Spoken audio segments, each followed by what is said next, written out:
Commissioners, the meeting is live. Welcome to the February 13th meeting, Raleigh County Commissioners. Please stand and join in the pledge.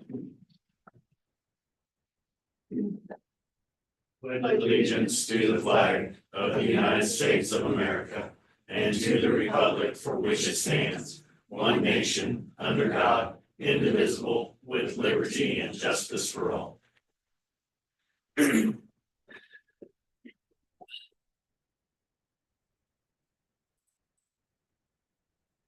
Public comments. Go ahead. We have the 3-minute time. Oh, you have 3 minutes? We have Okay. 3 minutes, just Okay. letting everybody know. Well, good morning. I'll just jump right in because of the time limit. My name is Tom Phillips. Today I am representing the Chamber's Business Advocacy Committee. I'm the chair of that committee. Unfortunately, the chair of the board, Stacy Kohlmeyer, could not be here, so I drew the short straw and get to make today's presentation. We also have in attendance several other board members or VAC members and the executive director of the chamber, Jason Smith. I think you all received a letter that was drafted yesterday and sent to you. The gist of that letter is we're asking you on the RHID policy that you have drafted, that we just slow down and either table it or delay it so that you have an opportunity to hear from other interested stakeholders in the city and in the county, so that you have heard other voices that this policy will impact. So that's our first request. And we think that's reasonable. I mean, we just saw the official policy, I think, on Tuesday afternoon. So it's the process from our perspective is moving very fast. From your perspective, it may not be. I'm not We've sure had how 2 long. meetings about it already before today, so Pardon me? this is our 3rd meeting on it Okay. today, Uh, so it's nothing new. But, well, that's my understanding. There wasn't an official policy out, but regardless. So that's our first request. The second request, if you feel like you do want to move forward on this, there are really 2 items that are of great concern to us. And in general, anytime you write a policy, your hands somewhat come tied as elected officials. You always have the ability to say no to any application for RHID. I mean, that's in your prerogative. When you have a policy such as you've drafted, the ability to come to yes to approve it becomes more challenging. And so we're simply asking, give yourself some flexibility, because we never know exactly what the market's going to bring forward in terms of these applications. There are some positives that we like about it and want to work with you on that.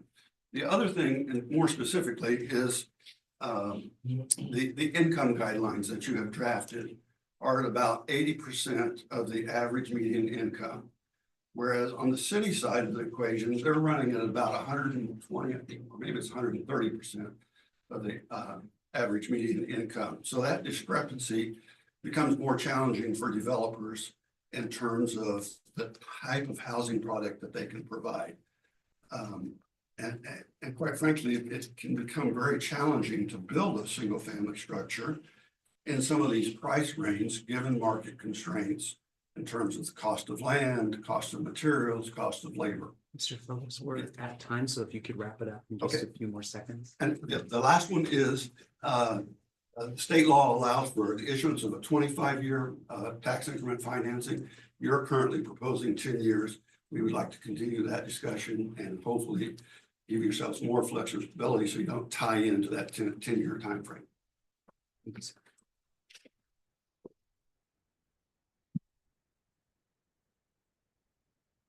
Any other comments? Go to commission comments. Pull them up here. Okay.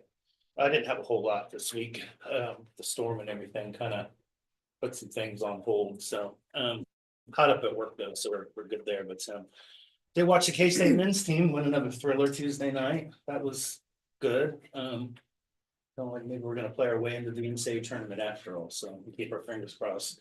Women fared a lot better too against Cincinnati.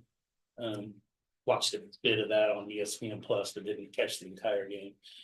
Yesterday I did have my monthly Zoom call with National Association of Counties Community Economic and Workforce Development Committee.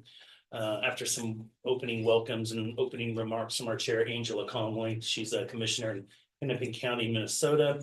We heard from Kevin Moore. He's going to be our new legislative assistant for the committee and works with NACO. So when we have special projects or need to get information, we can email him and he'll get right on that and work on those things for us. So then we got a legislative conference and committee meeting preview from Michael Matthews. Of course, that conference is taking place in Washington, DC 2 weeks from today, actually. So get caught up on what that's going to be. And then this committee will meet Saturday, whatever day that is, the first, March 1st, as a committee, to discuss policies and come up with some new legislative items that can be worked on up in Capitol Hill. And then Michael Matthews provided his very detailed legislative update from Capitol Hill. And then we had a good open dialogue and discussion amongst committee members before the close of the meeting. And that's it. That's all I got. Well, I don't have a lot either, with the closures, I did spend time working on taxes and things around the house and the law board meeting that's coming up on Tuesday. Went through a lot of the documents there and get up to speed. But that's about all I had. I didn't watch any basketball or, I kept TV off and listened to some music. So, that's all. Best to turn off the news anyway. Oh, I can't stand it.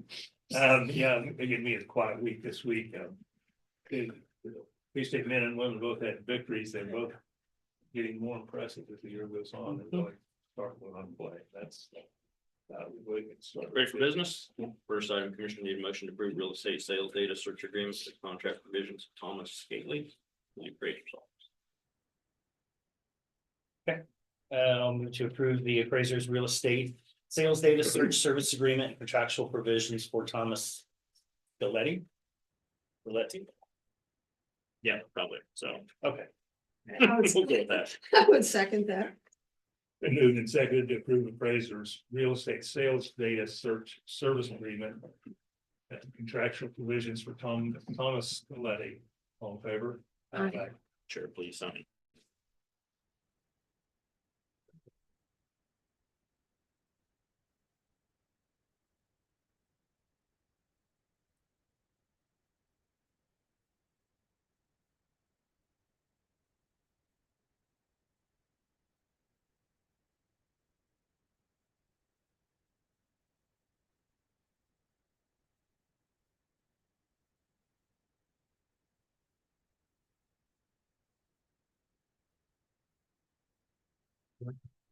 Next, commissioners need a motion to approve the required contractual provisions amendment agreement for services with Terracon Consultant.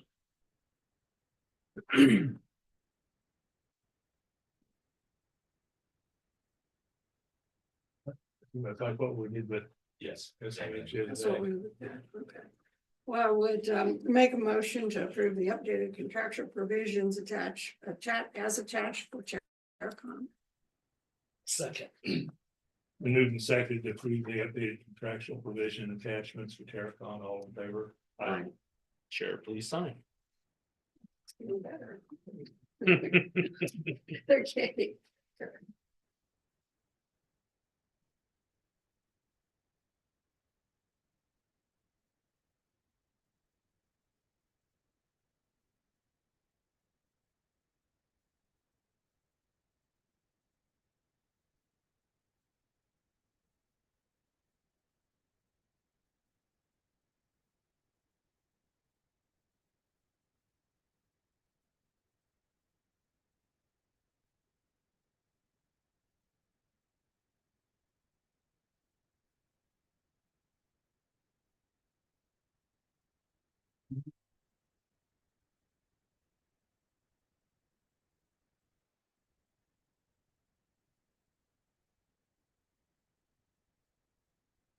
Think that soon things I'd have better days.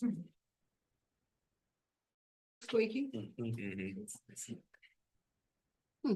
Between that and the speaker back here. It's falling apart around here. think we're scheduled for some sort of an update. Yeah, Maybe that's on the list. maybe it's gonna happen sooner rather than Yeah, later. maybe so. Right? So we call them.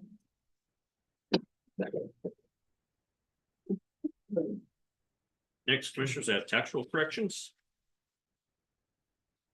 Okay, do we have to approve these? Yes, please. Okay.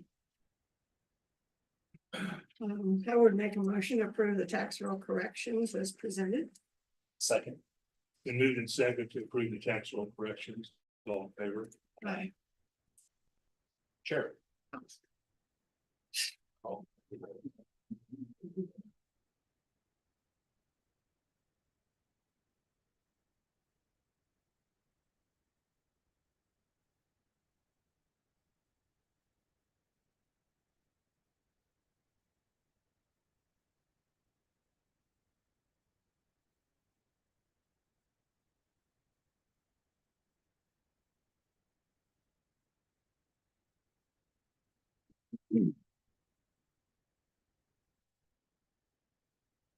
Next, commissioners have Riley County Employee Action Form for James Campbell, new hire, Parks and Grounds Tech 1 position. Please sign.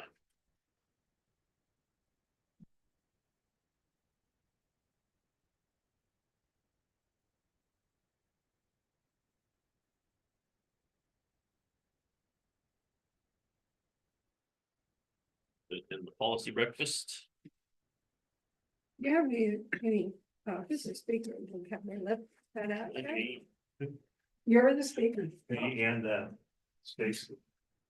Stacy Colmeyer, Yeah. gotcha. Okay, yeah. Yeah. I agree. Right? Yes, sir. And I believe Jacob as well. She asked me about that like a week ago. I said, oh, yeah, so and then she went, yes, sure. Oh, better figure something out. Yeah. I got a week to figure something. Oh, that's 15 minutes, I'm not sure. good. Yeah. Something. 15 minutes, not really. You have to wing it a little bit. maybe. And then commissioners, joint city county meeting, there is a topic US 24 corridor study. Is there anything else you wanted to add for the topic of that meeting? And then intergovernmental luncheon. All of you like to attend. I know the great Anna Burson is a presenter. Yeah. And then there's another one. Big Patty Day. Big Patty. Oh, that's what it was. That's right. Aaron Freeman. Ryan, Yes, sir. Jacob, Yes. good. Any changes to the minutes, commissioners? Mhm. Yeah, I'm gonna make a motion to approve the minutes as written from the February 10th meeting of the Riley County Commission. I would second that. Been moved and seconded to approve the minutes of the February 10th meeting as presented. All in favor? Aye. Tentative agendas, look, commissioners. Yeah. Any items for next week's press conference? Won't be here. Have to be the following Monday. That is true. I forgot all about, you made my day. Yeah. You're welcome.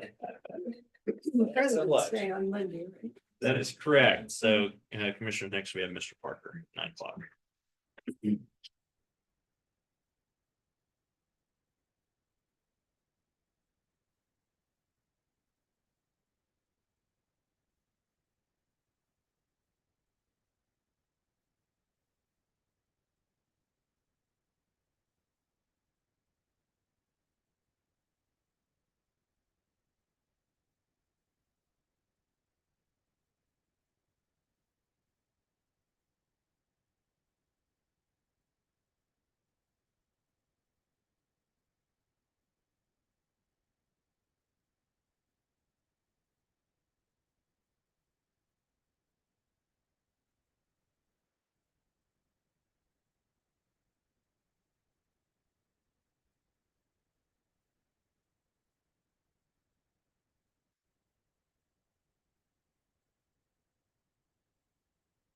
It's hard to sleep at night when you're waking up every 10 minutes coughing. Oh, yeah, that's miserable.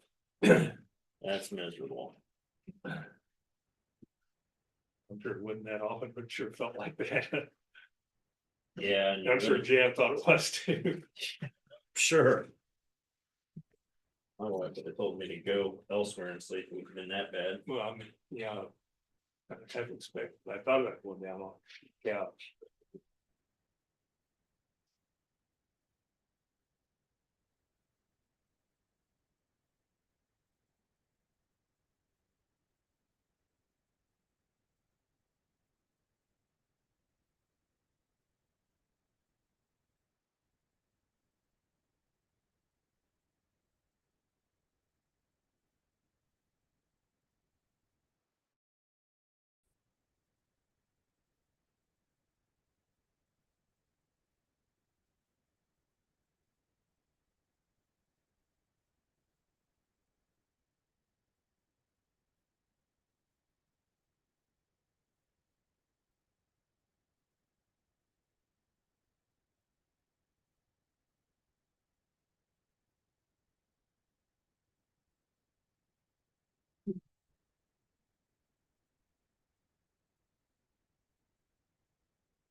Did you see the number they were? Did not. Did not. Sure, it's interesting. Okay. 2 minutes. Can you look at it? Okay.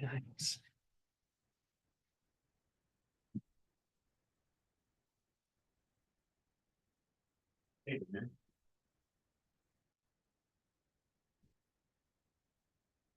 You're much better 2 times up.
Yes, Commissioner.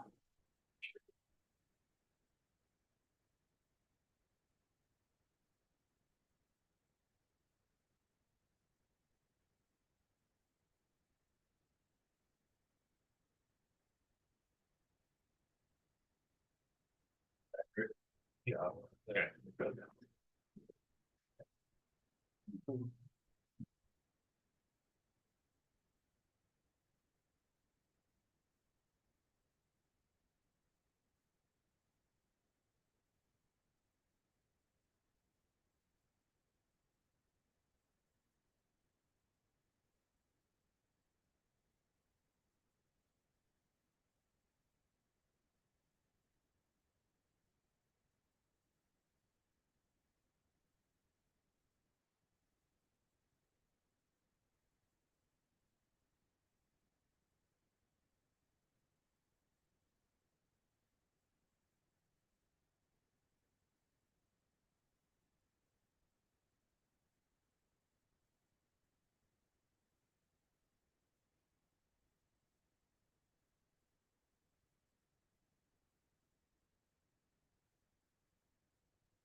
Tax increase, interesting verbiage.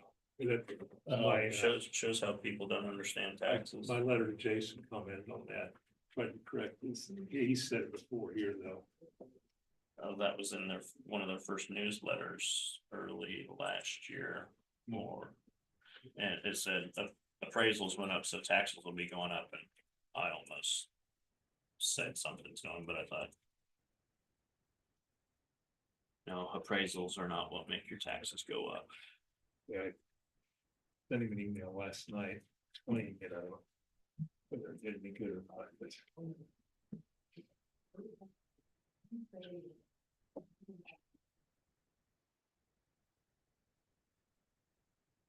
The thing is, more than him, more than. Whoever signed this, read this, and shows that they don't understand taxes neither. Yeah.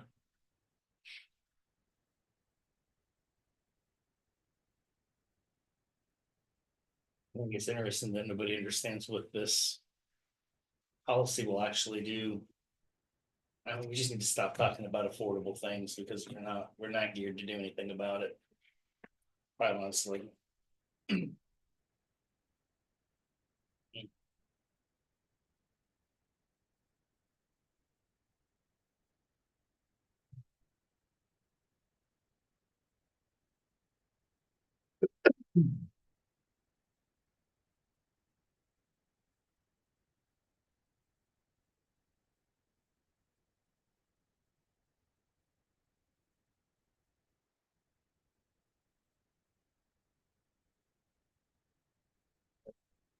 If this will be this to the state budget. Yeah. Now, I didn't make my comments on that, but.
You might be able to get a coughing contest going. Mine gets going up. Oh, they got a hairball on the back of my throat. You can tell in your eyes, you don't look feel very good. There's stuff going around everywhere.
And the AD wants to send it out to the records saying.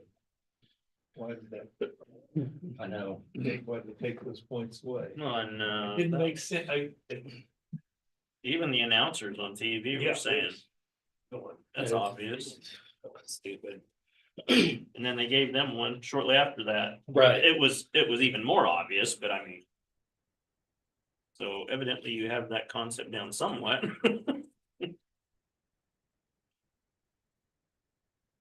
Just hate to see a game end on something like that, you know, just silly. And I know it's a thing, they can go back and look at butterfly goaltending later, but bounced out and we put it back in, shouldn't make any difference, you know. Yeah.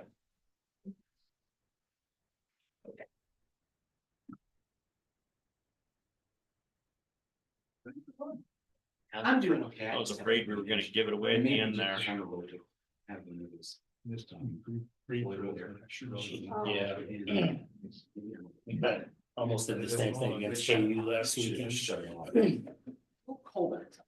Oh, yeah.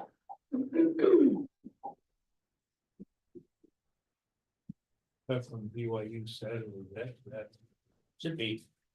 We still gotta play Iowa State again until here. the last game Yeah. of Iowa Is State. BYU pretty good? Yeah, they're pretty good, solid. I think their entire team's like, what, 32 or something? So they have a few years experience. Exactly.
Thank you, sir. Sir? You're gonna go full time, right? Oh, I think so. Okay. I'll have a little bit of basically, I'm just gonna stand for questions at. Yep. My work session. I can confirm we are working. We'll help keep him busy. Besides what you guys give him. That's right.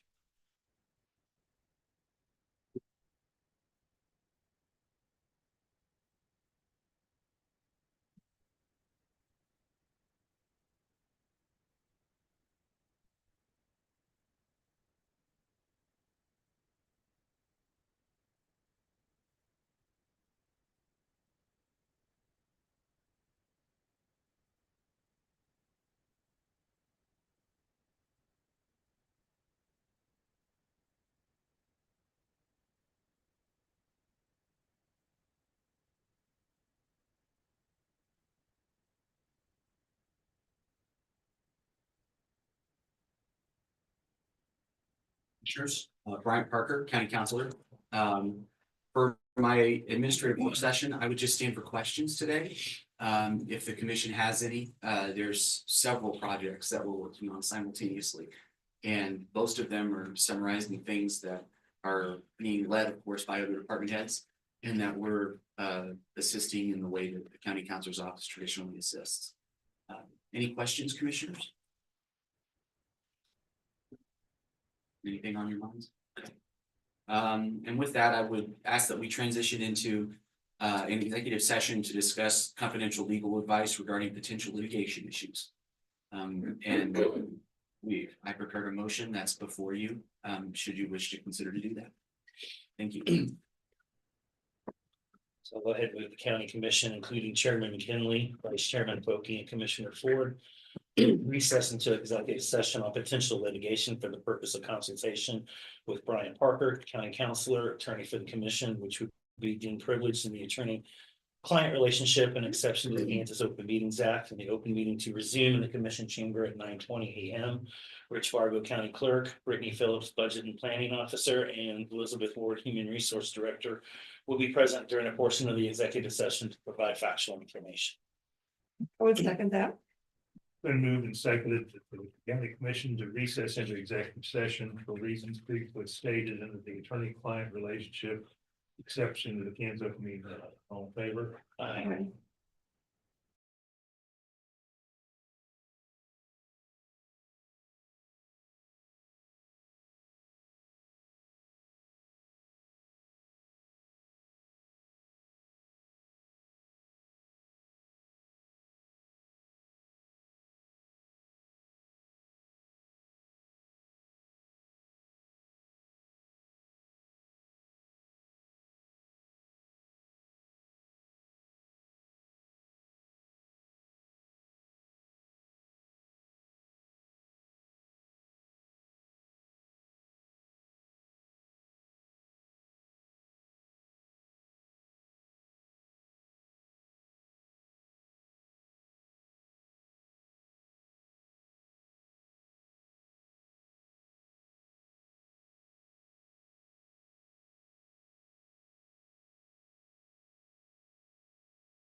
Commissioners, the meeting is live. Okay. Second, I'll move the Board of County Commissioners come out of executive session. I second that. Been moved and seconded, the Board of County Commissioners come out of executive session, all in favor? Also move the record reflect no binding action was taken during the executive session. I would second that. Been moved and seconded, the record reflect no binding action was taken during the executive session, all in favor? Aye. Thank you all.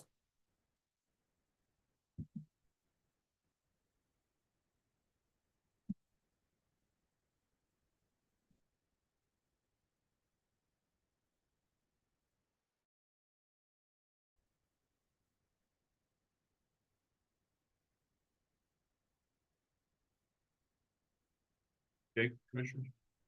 Yeah, go ahead, Tom. Good morning, Commissioners. I have before you today the commission agenda report for a contract for attorney fees. Where we have to get a guardian ad litem and a military attorney for our tax foreclosure case to represent those folks that of those classes that may have an interest. We're using Summer Dirks, which from what I've been told is who we've used previously in the past. It's for a total fee amount of $750. And that's flat fee. So that's what we anticipate to pay. If for whatever reason that she needs more money for any reason, she'll have to come back to us and explain. So that will be that. As far as the tax foreclosure process and where we're at in that, I figured I'd just give you guys a little bit of a brief update. Everything's moving smoothly. Some statistics for you guys would be we have a total of 85 properties in this foreclosure case. We got 6 of them are owner occupied, 10 are farm ranch with no land improvements. We got 63 vacant residential properties, 2 rental, 3 vacant abandoned, and 1 warehouse.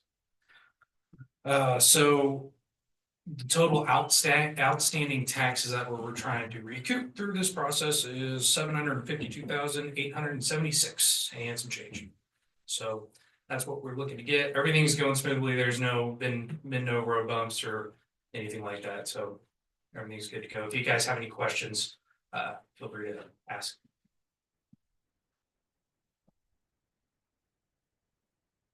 Okay.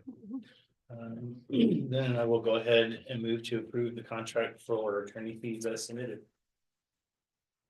I would I'll second that.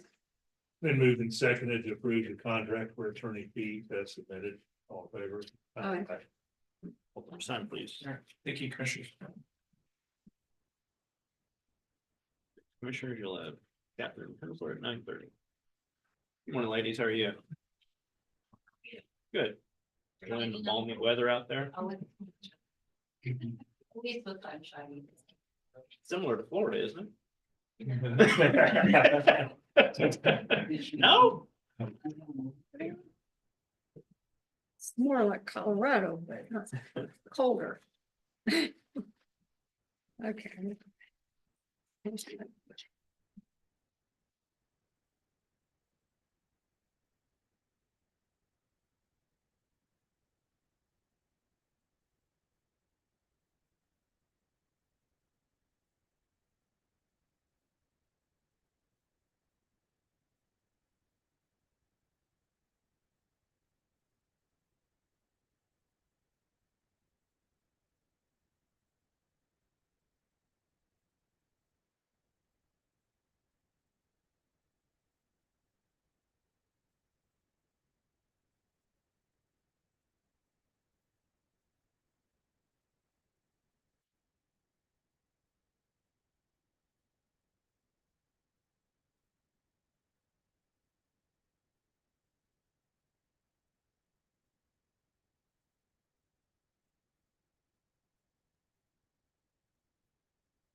Morning, how are you?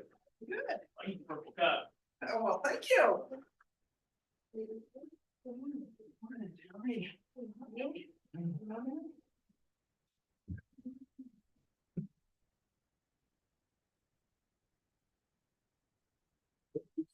weekend.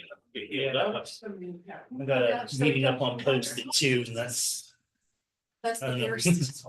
Maybe I have enough time to go home and take a nap, maybe. And tomorrow it's high of 85 or something like that. I said, so. Shut up. I don't want to hear it. I listen to NPR.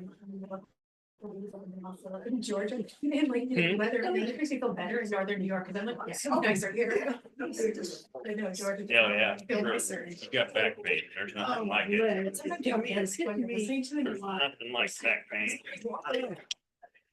Michelle in our office has been going through it recently. Michelle Reed, yeah. Yeah, no, it's. She was going bad for it. She was so mad. I had to promise my daughter. Okay, probably cutting grass. Trying to, It's I have probably I have a stubborn mother as well, and I was trying to tell her that, and yet she still went and shoveled her snow this last time. This was like a very, very strong. Reminder that she said, well, I went out there and it was just, my mom's about 80. I mean, She said, "It was just such a light, I just went ahead and did it all, and I did my front sidewalk too, and she said, had it not been light, I would not guess that's a lie. The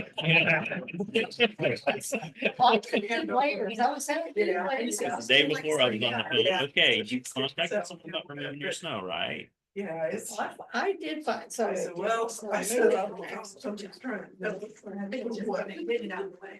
Amazing. They even pushed all. I mean, Catherine would give her another house of My like driveway. Back in Harvey. That's I all. stayed I gotta tell you, it's way warmer there. I even told her, I said, you're gonna break your hip and I'm gonna have to put you down. And she just laughs. Cutting grass either. I didn't do that. But one of the things that we were talking about this morning Back is. to the night, I noticed like that was the stubborn. humidity and. We actually came from. Not quite. Yeah, I really do like the humidity better. But yeah, we got heart to heart. Yeah, I'm good. Good morning, commissioners. Catherine Hensler, director of the museum, here to provide our monthly staff update.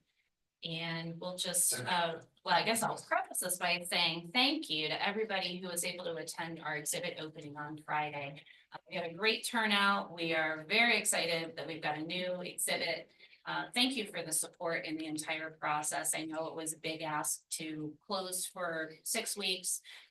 Also to rally everybody to help with the lighting and the moving and the painting and all of the things that made it work. But we really do appreciate the support. We are now open our regular hours and we have a new exhibit. And so if you haven't made it out yet, please do. I invite you to come out. We're open every day except for Monday. And it's always free. So we'll just jump right into our January report as far as visitation and tours. We, of course, were closed to the public, but you can see we still had people trickle in. 73 people came into the museum in January. The Goodnow House had 8 tours, or excuse me, attendance of 8. So we may have given 4 tours, but 8 guests.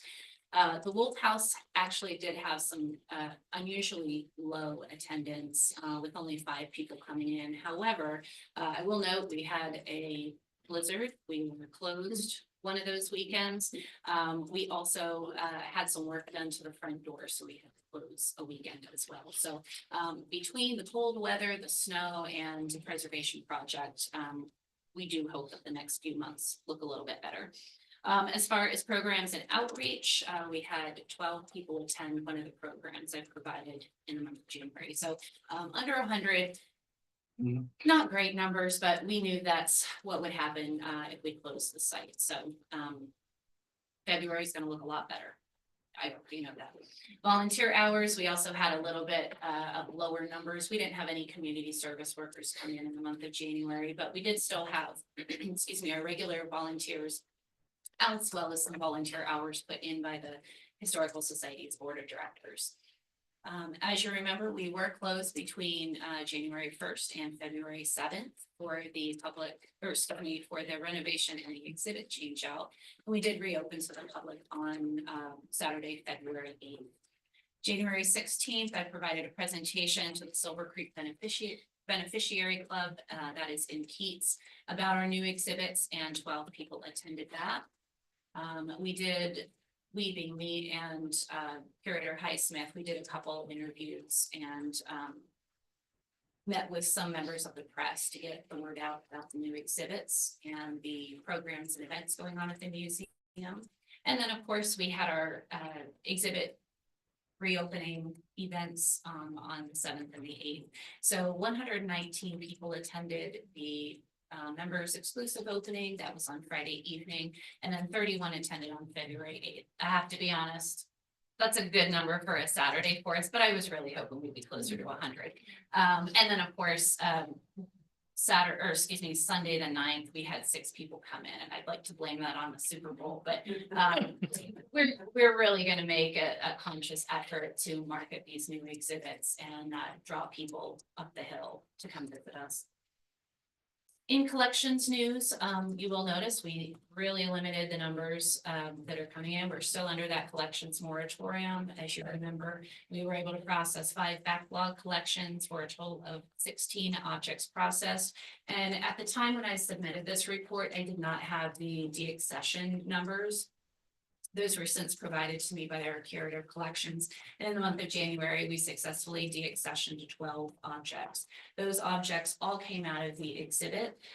We found as we were going through cleaning things up that we were just storing random things behind some modular walls that really didn't have a purpose at our museum. They did not meet the collections criteria. And so when we go through a deaccession process, it's not just our staff making that decision. We have a committee that reviews everything, and then the committee makes a recommendation to the Historical Society Board. All of the objects within the museum are property of the society, not property of the museum or the county. And so they do ultimately make that decision. And at last night's society board meeting, the board did approve those 12 objects. If you're ever interested in what those objects are, I'm more than happy to provide a list to you. These objects were some large items, including pianos, organs, old refrigerators, and farming implements. And we only did deaccession objects if they are not integral to telling the history of Riley County, or they're in a state of disrepair. And all of these objects fit under either one of those categories. What we do with deaccessioned objects, we do not throw things away. What we try and do is first reach out to the original donor to see if they would like the object back. And secondly, we reach out to other organizations to essentially donate to them.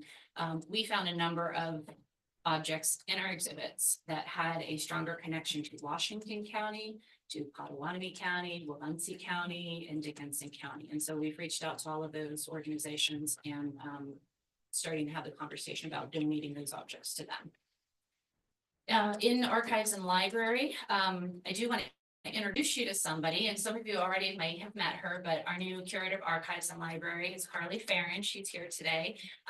Also, a lot of you know she's from Florida. So we introduced her to a Kansas winter almost immediately. Her first day actually was our first day of closure for the county. And so her first 2 days, she got snow days. Or she experienced snow days, I should say.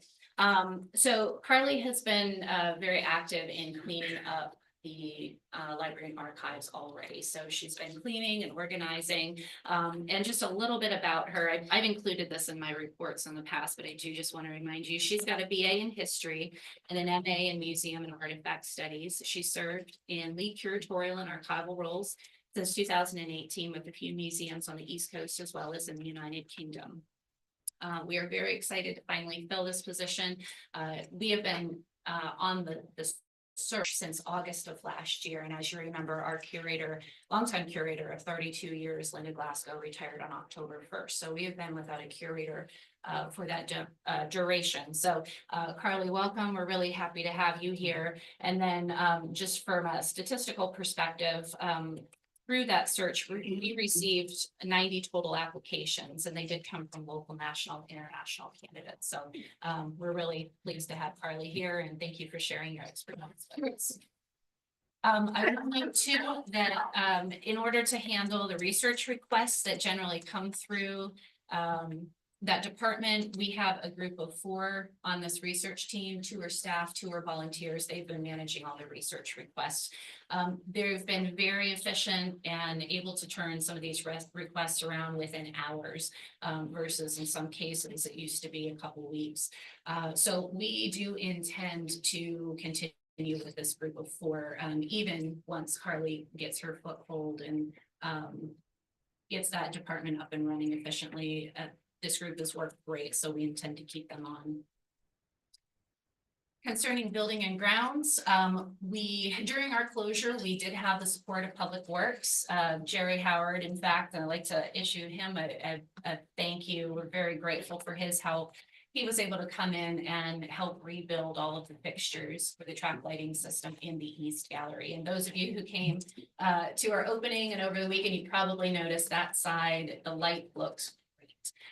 We're incredibly pleased and happy and grateful for his work. We do still need to work on the West Gallery. We haven't been able to get that done, but he'll be going through the same process over there.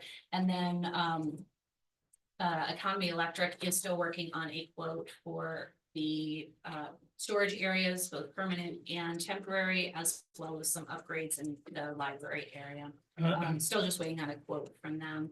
Now, I will note, I just want to bring this to your attention. We're not putting any requests in at this time, but at the opening, you probably also noticed our floors look terrible. We did not know how bad they were going to look until we moved those modular units.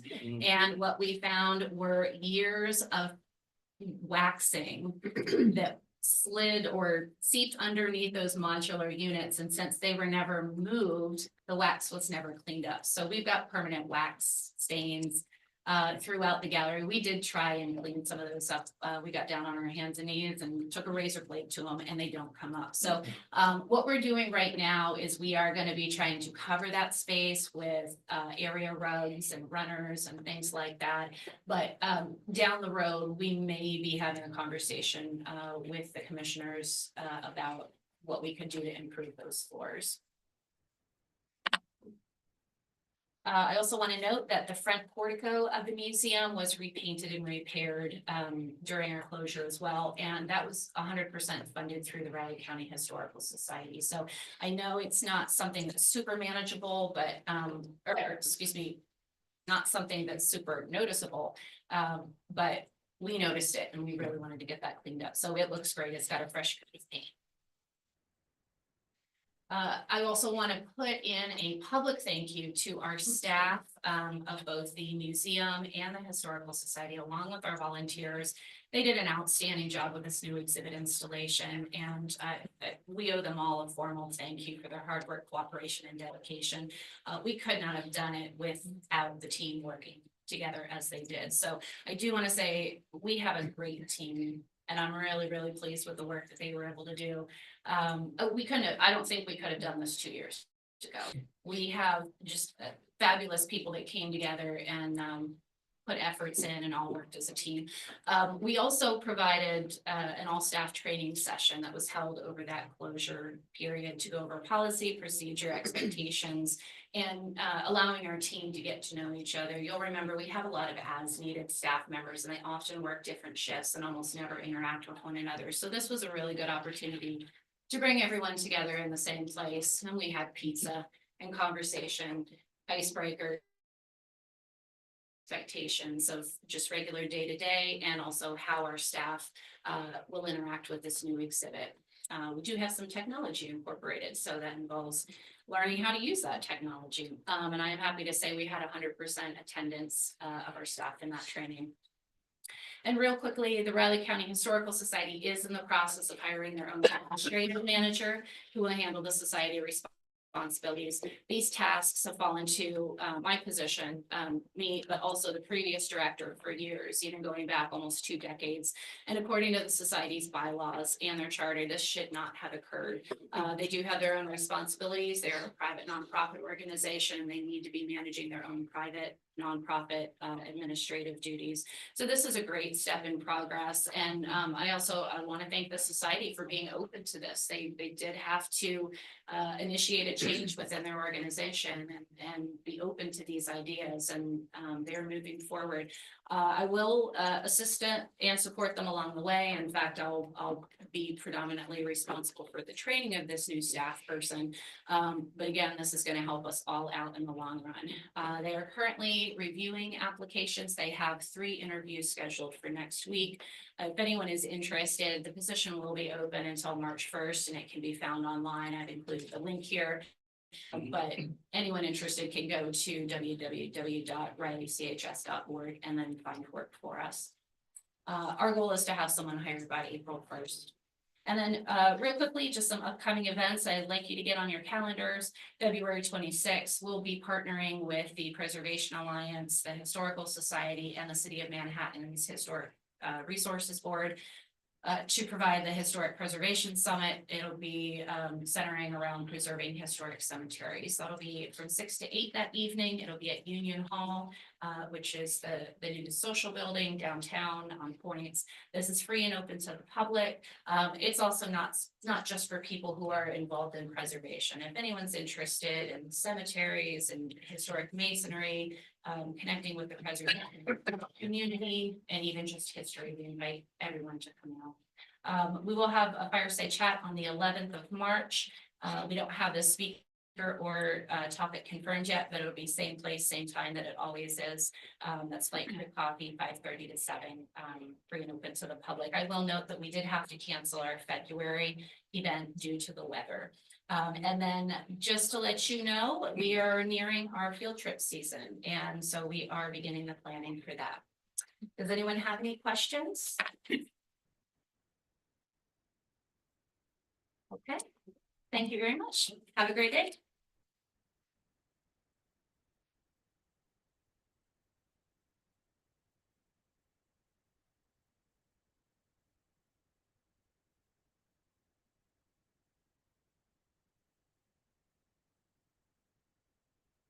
Darn. Good. Maneuver through the path of least snow resistance. You found warm pockets of air to walk through, right? Absolutely. Absolutely.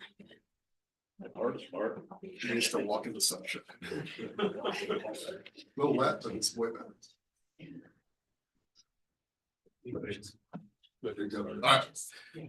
Thank you, Chairman McKinley and Commissioners. Darren Solomon, Director of Economic Development for the Manhattan Area Chamber of Commerce. As promised last month, I'm going to have Stephanie Pierce come up and give an update on Innovate 24, formerly known as Spark. That is the entrepreneurial ecosystem, small business group that we work closely with on those functions. Just highlight and remind that that group is ultimately funded through the partially through the chamber. That's a combination of both city and county dollars that go towards economic development, as well as some funding through the Greater Manhattan Community Foundation and Potawatomi County Economic Development. So truly a regional effort here with a lot of buy-in from a lot of different entities, and good work Stephanie's doing on a number of fronts, but I'll let her talk about that. So Stephanie Pierce with Innovate 24.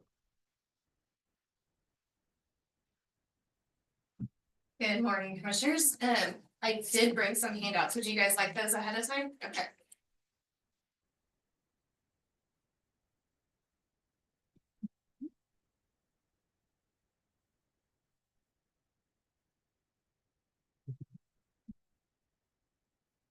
Thank you.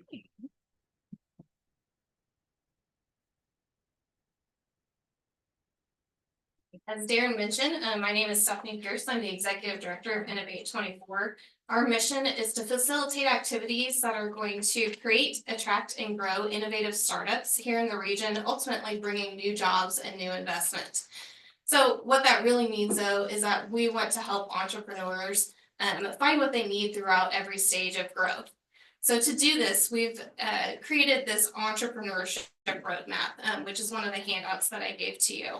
This helps business owners identify where they're at along their journey, and then we're able to help them get to where they need to go. So in that, we're building out the resources to either connect and network with other organizations that are helping entrepreneurs, business startups, growth to different programming, or we create that ourselves to be able to help facilitate that.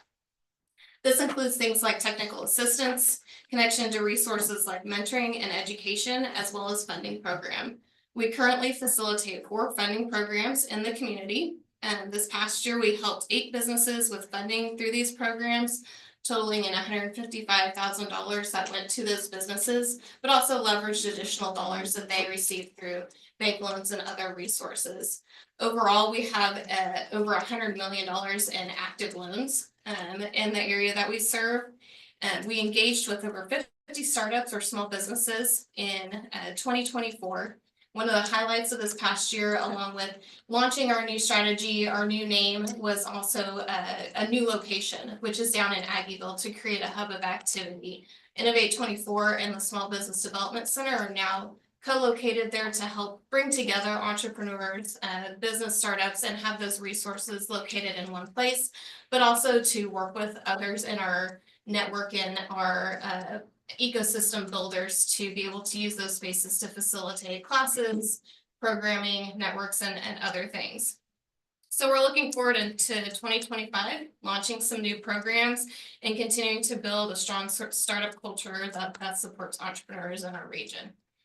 Happy to answer any questions. I did give you my contact information. I'm always happy to connect one-on-one and provide more details, but wanted to give you guys an overview and make sure that we were showing all the good work that we're doing now. What, $1 million? Yes.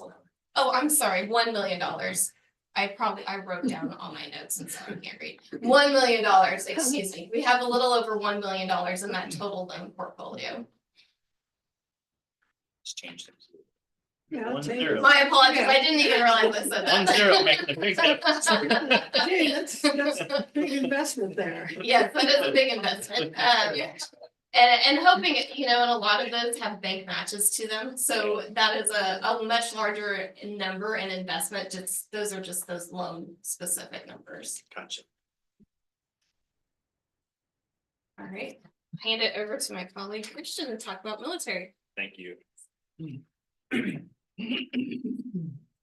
Good morning. Just wanted to give you guys a couple updates. Fort Riley. We thought it would be a quiet month as the majority of division was actually at Fort Irwin at NTC getting some training done. Spoke to General Roan and Sergeant Major. I asked them to bring back some warm weather from California, but apparently they brought back snow. But as it was a lot of them gone, 2nd Brigade was getting after it. As you guys probably heard, plenty Thunder of Freedom. As they were in the field the last couple weeks, qualifying on their gunnery, just as a standard tradition. Last week, we had the honor of having Lieutenant Dana Graff as our guest speaker. So he's the commander of the 130th Field Artillery Brigade, which is actually the National Guard Armory that is out off of Hayes Drive. So he just kind of touched on what their current mission is, their partnerships with not only K-State, but their upcoming deployment as they are set to leave in the fall. He also did highlight the great work that Starbase program was doing through STEM education. We did receive notice that as of right now it is on pause, but we are continuing to work with our legislators to ensure that Starbase can get back on. Our next MRC lunch will be the Garrison Commander, and it'll be March 5th. And it's at the DoubleTree. Just clarifications, it's formerly known as 4 Point Sheraton. But for those that are probably looking, DoubleTree, there are now two Hiltons in the city. And just a couple other things going on. So at the end of the month, I'm pretty excited. So Miss Alma Cooper, who is Miss USA, she's actually also a first lieutenant, will be visiting the Flint Hills. So not only is she touring Fort Riley, she is speaking at Junction City High School in their MAC breakfast, but she's coming to K-State, touring the Cat's Cupboard as food insecurities is one of her platforms. But I'm also excited that on Friday, she'll be visiting the high school to talk with Manhattan High School to talk with the JAG program, which is Jobs for American Graduates. So great for her to not only share her story of being a first lieutenant, but also what it's like to be Miss USA. That's her last story. So any questions? Well, thank you guys. Stay warm. Thank you. I take a quick moment to just commend Stephanie for the work that Innovate 24 is doing and highlight another partner in the entrepreneurship space is Black Entrepreneurs of the Flint Hills. They're doing some great work regionally and are hosting their 3rd annual Circle of Community Black Business Gala and Awards event on February 22nd. If that's something that be interested in knowing more about, and go to their website, blackflinthills.com, and learn more about that event. But that's when they give out their annual awards, and they're doing some great work in the training space. And I just am very appreciative of Stephanie and Sheila of Black Entrepreneurs and other partners around the region for the work that's going on collaboratively in this space. I'd say it maybe hasn't always been that way, but there is some really good collaboration going on.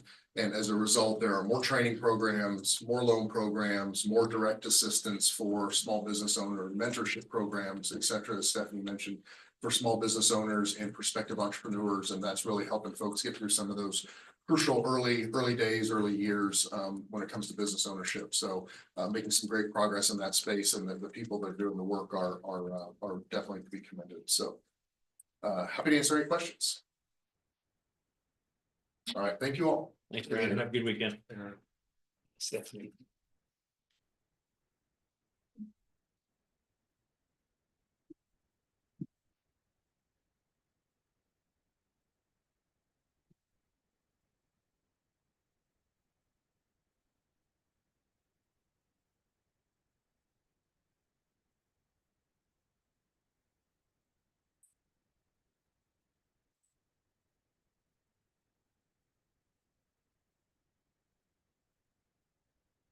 Sure.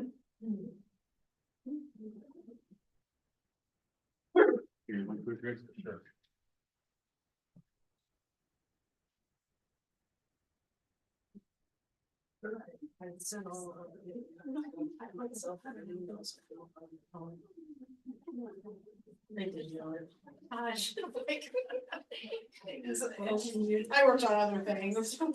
You can tell. But it's still there. It's still there.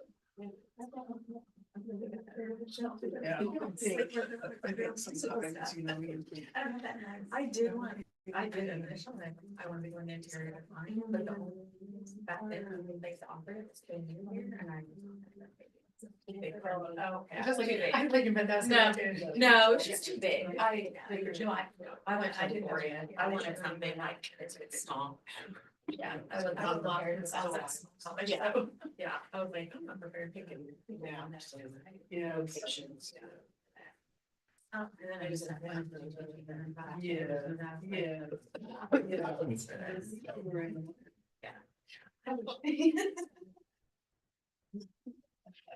Yeah.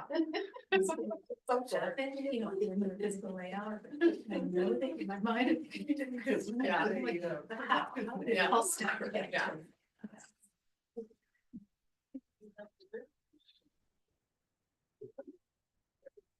Yeah.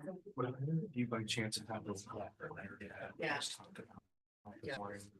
The Chamber of Commerce. Yeah. I guess I Yeah, if you want to just. forward it to me, then I'll have it definitely. I'll email you. Digital copy, excuse me. Would you be sharing? Yeah. Brian, you want a copy, dude? Yeah, No. that'd be great.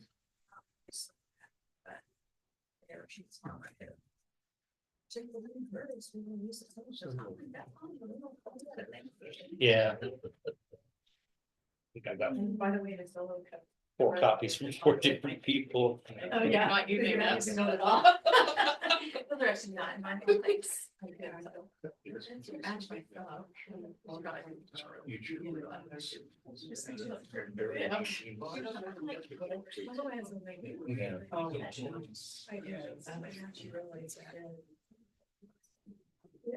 You see it? Yes.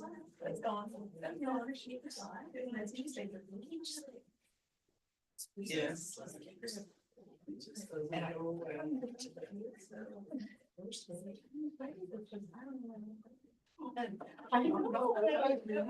It's interesting. It's like. Yeah.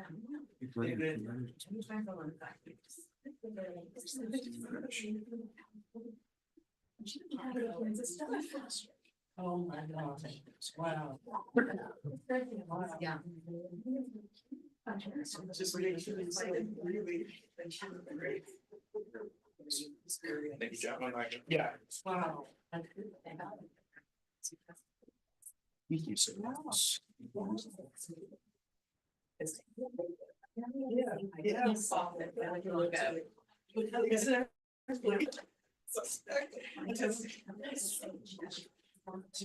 Because I will bring it out there. See what the name have is. When the name have it.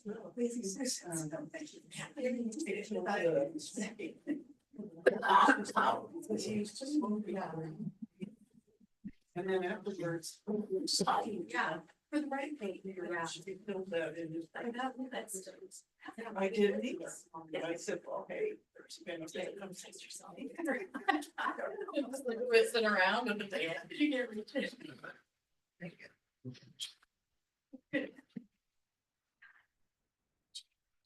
Yeah.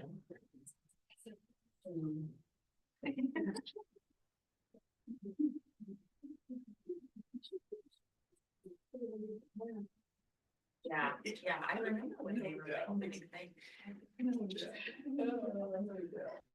Yeah, I never.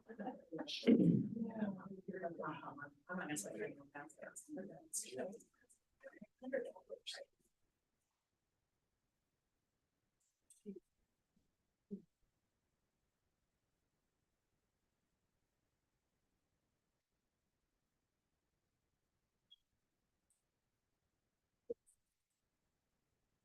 How's Heather? Good, how are you? Good, enjoying the weather? I do not like this one. I think you're gonna get a take on that. No, I mean, they look at take- this big old coat I got. I don't like it. I don't think you're gonna find anything. It's similar to Florida, isn't it? Huh? This weather's similar to Florida, isn't it? These days. You're delusional. So didn't it just snow there recently? Yeah, barely, barely. It was a dusting. Compared to here. Well, I told my husband, I said, after the last snow, like I think we were living like this, like, that's never gonna happen again for a long, long time. Wow. I hope not. More snow coming. I don't remember ever getting that much snow. so- Monday, Tuesday. Really? Yeah. Great. It's getting real cold again, 1.5 inches or so, yeah, it's supposed to be cold. Okay, go ahead. Need to make a we need to make a motion first. They gotta make a motion. Move to recess as the Board of County Commissioners and then convene as the Board of County Health. I would second that. Move it second to recess of the Board of County Commissioners and convene as the Board of Health, all in favor? Aye. Good morning, Commissioners. Diane Creek, Health Department Director. I just wanted to kind of give you an update on kind of what I've been doing with my time. So I just kind of, since this is my first one, I'm just kind of making a list of the things that I've been doing. I started on December 9th and just started meeting with all the department heads. That took probably about 2 or 3 weeks to meet with all of them and learn what they're doing and how the health department interacts with them. Then I went out with Commissioner Foki on a Riley County tour. We took the afternoon, went to Randolph, Leonardville, Riley, Keith, and everything in between. That was a great tour. It was a lot of fun. Stopped to talk to a few people and so yeah, it was really good to kind of get acclimated to the county. I met with Commissioner McKinley, and I've at my office, and then I have a meeting with Commissioner Ford tomorrow. So, I started weekly supervision meetings with all of the program supervisors. I continue that. That takes, you know, quite a bit of time because I think I've got 6 supervisors underneath me. So, we spread that throughout the week. I've had several meetings with HR and finance here in the county. You know, making sure that I'm up to speed on all the HR rules and the finance and all of that kind of thing. I had a 3-hour conference call with KDHE about public health emergency preparedness. Riley County emergency preparedness has been kind of taking care of the public health emergency preparedness during this transition, so I'm getting ready to take that back. Lori has done an absolute awesome job keeping it up and making sure that we're within compliance with the state. So I'm getting ready to take that back. I think I can handle it now. We're gonna all come to you. I don't know when it will be, but to ask to hire a FEP coordinator. Because that position is currently vacant, so once we get that, that'll make it a lot easier on all of us, and we will work super close with emergency preparedness. I really think, you know, that's the only way to do it. So so that has been a really good relationship. And I enjoy talking to Russell and Lori all the time anyway, so they're good people. We hired a nurse for the clinic. She's gonna start on next Tuesday. She had to give a 30-day notice. So she'll be starting, and then I believe we'll be pretty much fully staffed in the clinic at this point. I attended the January intergovernmental luncheon. That was really interesting, and I look forward to those. I went with Commissioner Foki to the Keats Lions Club and talked to them one night, probably a couple weeks ago. That was good. We're kind of starting the conversations of getting out into the county and how to do that, and you know, what people need out in the more rural areas of Riley County. So that was my first speaking engagement there. So I'm a little rusty, so. Oh, you did a great job. They were super nice people to Yeah, talk they to, so good people out there. So hopefully we can start getting some ideas on what services that we can provide. I also met with 4 community partners. Those are the ones that I could remember. It was like a person from the school district, somebody from K-State, Pawnee Mental Health. So those are all really good conversations too, so that we can maintain those partnerships. We participated in an emergency preparedness exercise last week?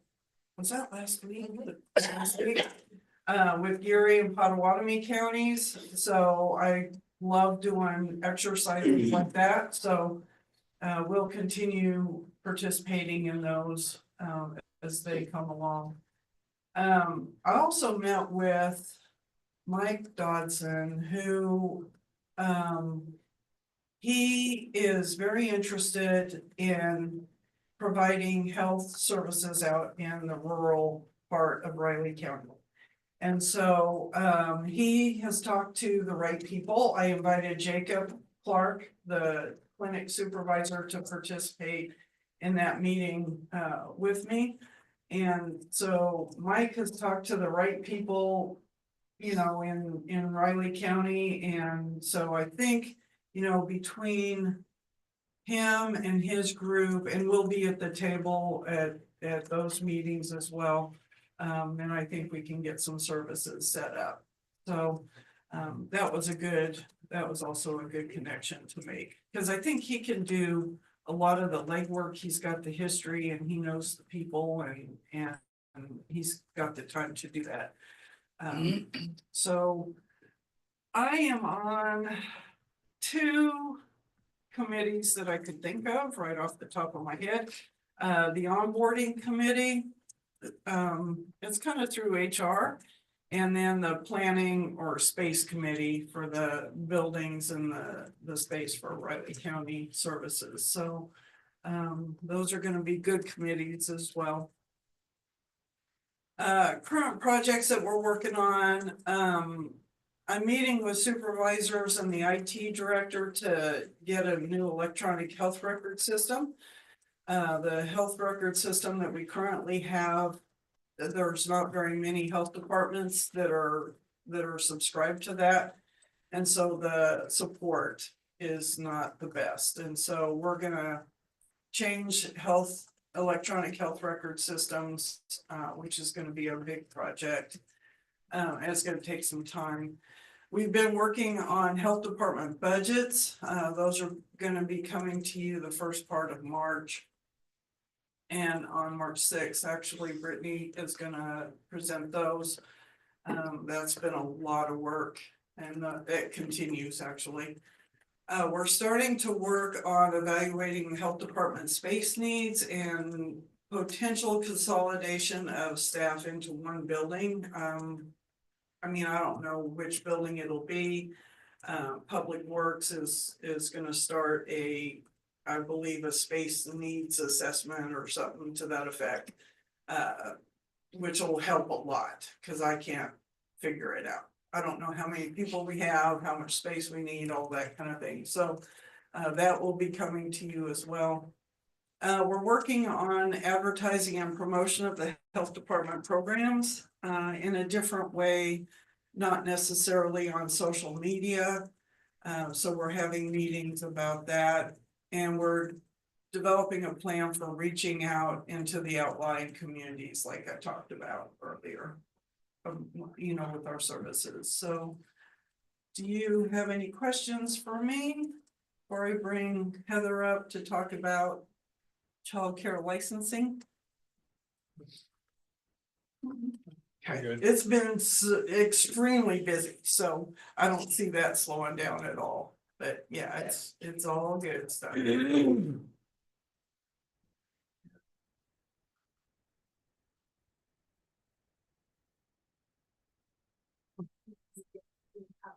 Smaller, no. That one? 150, yeah, right there. Okay. That's what we do. We have to get in there.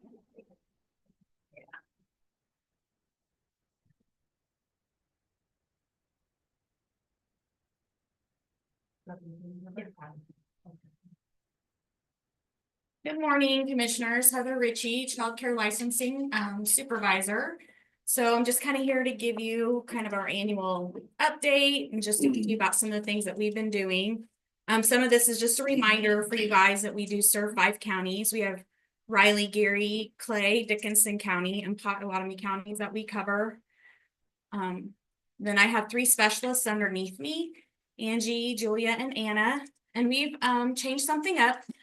So starting with our caseload for March, we have transitioned all the specialists to be surveying in every county now. Everyone was assigned to a county.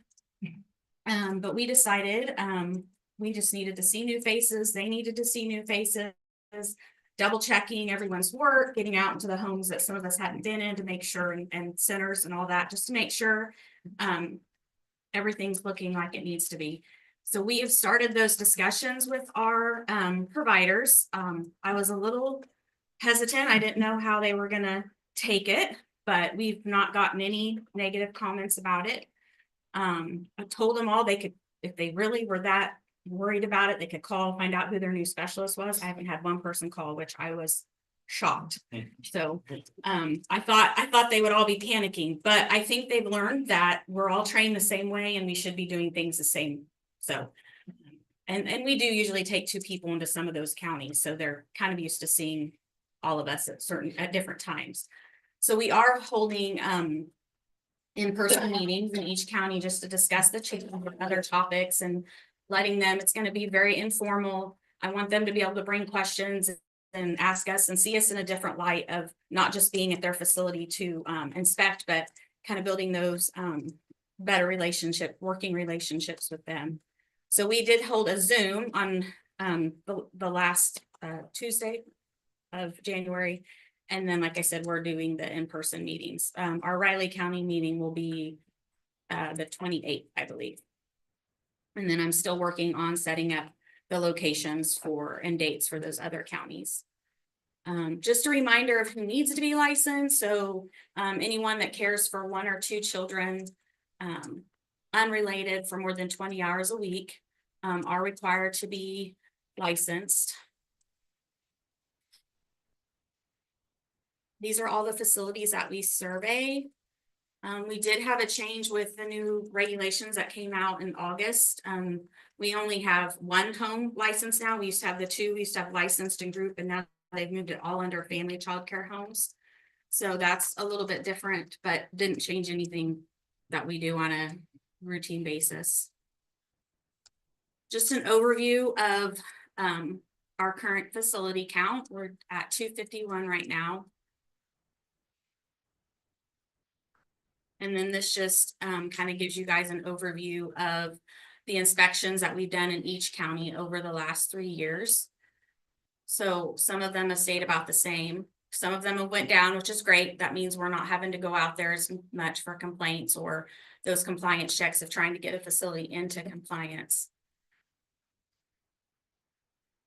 Complaint totals, we had 50 last year compared to 2022. That was great. Don't know, we've already had 12 complaints this year already. So I'm hoping our number, we're a little swamped with those right now. And some of them we've been having to work with law enforcement and DCF. So then trying to coordinate all that can get kind of complicated. But I did have a meeting with Junction City PD last week, talking to them because they've had a changeover in their office. And so I did meet with the deputy chief, I believe. And he is very willing to work with us and told us anytime we feel like we need a detective or anything to go out with us, that he would be more than happy to have someone accompany us, because we do have a few facilities over there that are a little, we worry about kind of going into sometimes. So new regulations that were effective August 2nd, just a little overview. They did have to implement some of those Child Care and Development Fund. Those were through that federal grant. They had to change some of the training that was needed and requirements. They did increase capacity for home centers and preschools. They reduced some of those barriers with staff qualifications. They lessened those a little bit. Changed to a health status form for providers. So instead of the provider having to go to the doctor to have someone sign off on that, they fill out their own form as far as their health status. They also wrote some regs in for break times for child less qualified to go in there and give them like a 15-minute break to go to the bathroom or any of those things, because those were an issue. And then we also already talked about the family child care change. And then they did some modernization and alignment through all program types. So we had some regs that were different in the home versus the center. And so they tried to put all those under general regs, so they're all the same. So all in all, the 43, they touched on 43 regulations during that time. And they are right now in the process of looking at school age regs, which will be out of school time is what they will call that when those change. So over the past year, with all the new reg changes, we did hold 5 new regulation trainings. We had 2 for centers. We did a Zoom and 1 in person, and then we had 33 individuals attend that. For homes, we held 3 in person in Manhattan, Abilene, and Wamego, and we had 51 providers attend, and then we had 1 Zoom, which 47. So we had about half of our providers and centers, facilities participate in those, which KDHE did offer those as well. We came in after KDHE, just that way they didn't feel comfortable asking questions, and so we thought it went really well. We also provided 44 home orientations and 7 center orientations. We still offer fingerprinting, so I do those and they can set up an appointment with me. I think some of them appreciate I can come in early or stay later, because the police department, a lot of the police departments only do them like during hours. And then also I can go out to like some of the bigger facilities. I can go out and do a number of them all at one time, and we do charge for those. So, and then we're still working on, last year, KDHE gave us the duty of doing site approvals for any new facilities. And then, as always, I love to remind everyone about the Child Care and Early Education portal. You can go onto that website and you can review compliance histories of child care facilities for the last 3 years. You can also see if someone's licensed or not. So that is all I have. Certainly open to any questions if anyone has any questions. Thank you. Thanks, Heather, appreciate it.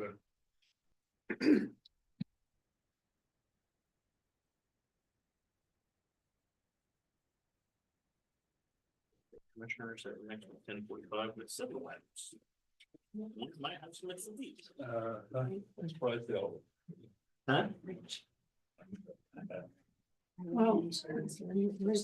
Yeah, go ahead. Motion? Okay.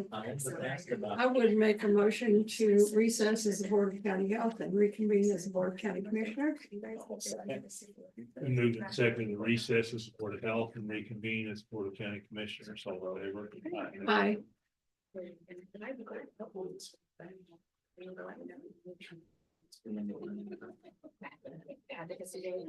Hold me to it.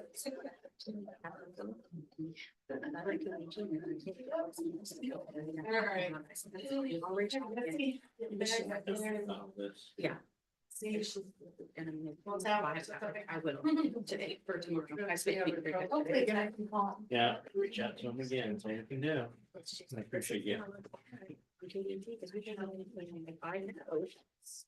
But Yeah, okay, good. Keep it posted.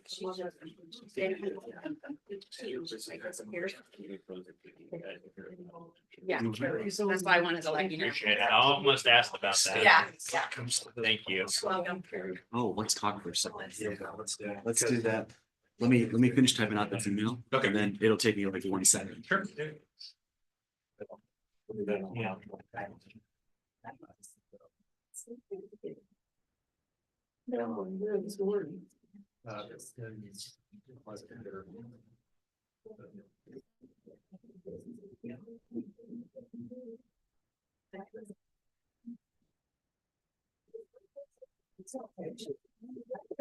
Thank you. Oh, I'm going to the function in the back. All right. Okay. Okay. Okay. Be careful. Go well. Yeah, thanks. Oh, yeah. Oh, That's last. Yeah. Okay. Need it, and we It's all the way up there. Okay. You're on speed dial. I know you do. Yeah. Oh, no. I was gonna ask you something. Yeah, we'll see. Hopefully it'll start, clearing out, get a little warm, they can not go get out and about. Yeah. I feel like I'm stuck in. I'm gonna, well. Figure out how I guys. Marcy, I'm gonna contact. I've heard those things do all this. So. No, I have. So far was a concern or question. No, what, maybe. That was all pretty basic. Yeah, yeah. I will, yeah. Well, and then. I can stop by. So. We got tests. Gonna start with budget. She needs everybody else's on the 18th. So that was the administrative. Okay. Yeah, that would be after negotiation. Yeah. Okay. And I was thinking about, recruiting yesterday, I think. It's good, and see which one sign off that I've heard from Jacob, Heather. And Jacob. Yeah, so it's Jacob and Heather, and Jacob, he's doing, so he's working on that. Yeah. Let's do. Tomorrow. Tuesday, Tuesday. because Monday we're off. Yeah, so super soon I do. Yeah, yeah, so I will remind Jacob. Well, usually there's personnel questions, so I wanna Yeah. just like touch base if there was some sort of personnel question. Well, Coming up with anything different or Heather. Yeah. Did you send the salaries and that spreadsheet for I did. Jacob? I sent it to both, of them, Okay. but I don't know, like, maybe I should check if I got it, Yeah. Maybe. I don't think I got a response. And Heather's hers, unless we're. Hers is really, Yeah. yeah. Unless we're. in that. So what I told her was, because she's so overwhelmed with all these. Yeah. Oh, boy. Well, I'm definitely. So I said, okay. I said, and then it's going to. Yeah, a spreadsheet thing. Ain't got And I said, you can figure out your expenses, you know, you can figure out that. I said, I'll go through it and I'll do the math with your staff. Okay, personnel. And I said, and then after things settle down a little bit, then we'll go back and we'll revisit that. Yeah. I definitely. Yes. It seems. Yeah, yeah. But that's fine. So I'm sharing that. Yes. Yeah. Yeah. His is, and it's not really complicated. It's more- Yeah, yeah, yeah, exactly. Yeah, yeah, but he's got it better and have everything, He's so got that kind of, that's just. that mind. It wasn't, something, I think it's, I think it's good, you just want to double check. She's the one that pays hard and then you have the 2 or 3 of them. Okay, So okay. it's. Yeah, we'll have to double check and make sure that everything's out right. Nobody's over 100%. Or I'm that guy. Yes, that's true. Oh, sorry. I just had. Well, especially. Yes. You'll see when we get back to the office that I see that I. These emails Okay. about. I saw you tapping away over there. Oh, I was, about the EMR article, right? I have dodged all responsibility and hands that. Okay, Great. okay. And so my thinking is, and Brittany. Right, I texted her, I said, hey, how do you work as scribes? Yeah.